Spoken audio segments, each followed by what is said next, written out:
J'avais remarqué son air mutin, son sourire un beau dimanche matin. Et sans faire de discours, c'est plus la mode de nos jours, je lui avais proposé mon amour. Elle m'avait regardé si gentiment, avait détaillé mon habillement. Puis d'un petit temps gracieux répondit baissant les yeux, vous avez l'air d'un miché sérieux. C'était une toute petite bonne femme, pas plus haute que ça. Elle avait des yeux pleins de flammes, de gentils appâts. Afin de se trouver plus à son aise quand on l'enlaçait, elle montait sur une chaise pour se faire embrasser. Ça y est.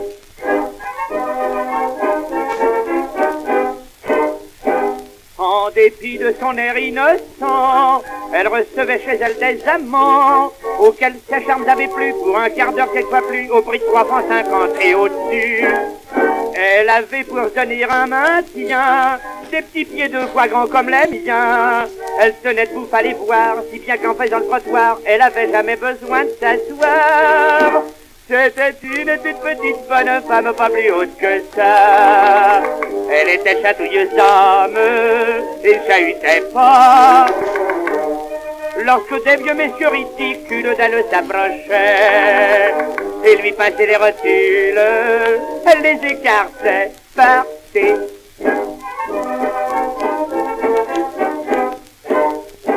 Un soir, elle reçut un rupin qui voulait lui poser un lapin et qui, au lieu de carrément lui parler d'un petit moment, se mit à lui faire du boniment.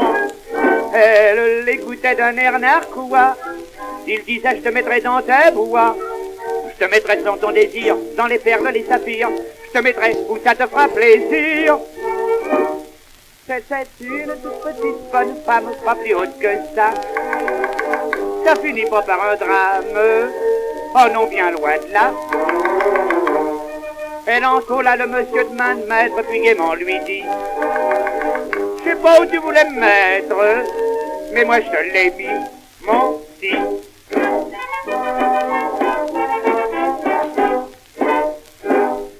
Elle s'occupait en vérité chaque jour des actualités de l'Autriche et de la Turquie, car messieurs en fait d'esprit, on peut dire qu'elle était bien servie.